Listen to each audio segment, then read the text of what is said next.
Today we've come to Staunton Harold Reservoir. It's quite a number of years since I've actually visited this venue. I used to come back in the days like probably 15-20 years ago when the likes of Derek Willan, Kevin Hill, all the Manchester lads used to come here.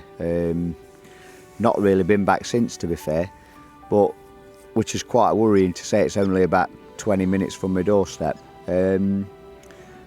Decided to come here today. Didn't really know a great deal about it, so obviously spoke to Adam Wakelin, who works with me. Had a bit of a chat with Gareth Lambert just to find out obviously depths, baits, one thing and another. Started off putting quite a bit in at 50 metres. It's round about, I don't know, I've got a count of 10 to 11 on an ounce lead, so probably 25 foot deep I would think. Got nearly an hour without a bite.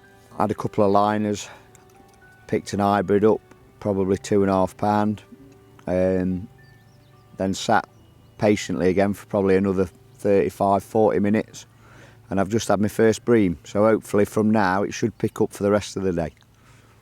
I've had a chuck about, and to be quite honest, from sort of round about 25-30 metres, it drops quite quickly from to 25-30 metres. Then from 30 metres up to sort of 60 metres, there's not a great deal of difference in depth. It seems to be quite flat, probably a count of one difference over 20-25 metres. So I've just decided on a comfortable line at 50 metres, so I ain't got to go too far. Just thinking that really the depth of water is more or less the same at chucking 60-65 metres, where I'm just making it a little bit more difficult for me if the wind gets up or one thing or another. After I've decided at what distance I'm going to fish, I've then decided on a rough amount of bait that I think I've got to put in. So my thinking behind that today is, obviously with it being a big reservoir, one thing and another, only us sat out here, we need to put some amount of bait in to try and get some fish to come in to feed. So I've decided on, I put 15 fairly big size feeders in at the start. Then like I say, it's took me probably nearly an hour, I would say, to get my first indication. We have had a lot of cold rain over the last few days, and I don't think that's helping very much, to be honest. There we go, gone round again. I've picked up into that. Not gone mad with my strike. Obviously I'm fishing braid to a shocker, so I've not gone absolutely mad with my bite. Obviously braid's pretty direct, so you don't want to be pulling too hard, pulling it out of the fish's mouth. And then all I'm basically doing is I'll just pump the rod, get the fish to come up in the water till it's swimming back towards me. Just take it nice and steady. Hopefully I won't lose it.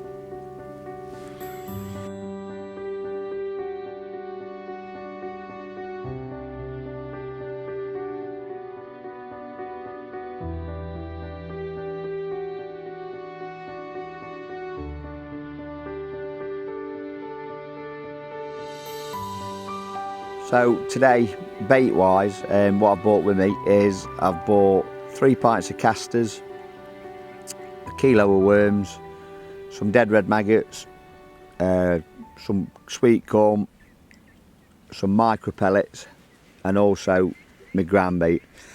The ground bait mix for today that I've bought is more of a sweet mix rather than a fish meal mix. And the only reason really that I've done that is because obviously I've spoke to a few people who seem to think that sweet was a little bit better for catching skimmers and one thing and another. When I've started to pre-bait, I've heard on the caution with worms a little bit. I've chopped some worms and put a few through, but I haven't gone mad with worms. I've put more casters, maggots and micro pellets through, and then just capped it off with ground bait. What I've found is from the off today, it's been quite difficult, to be fair. Like I say, I've gone nearly an hour without a bite, which isn't a bad thing when you're doing this sort of fishing. I'd normally say that between an hour and a half is a good time to catch one.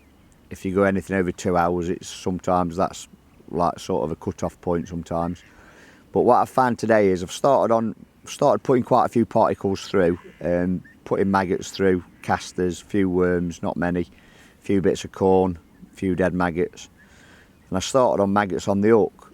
But to be fair, all the fish I've caught up to yet have all been on worms. So since I've started catching on worms, I've started to put more worms through the feeder, and it has started to get more indications in my peg since I've started doing that.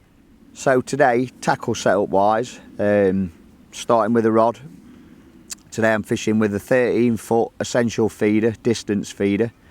It's a great piece of kit.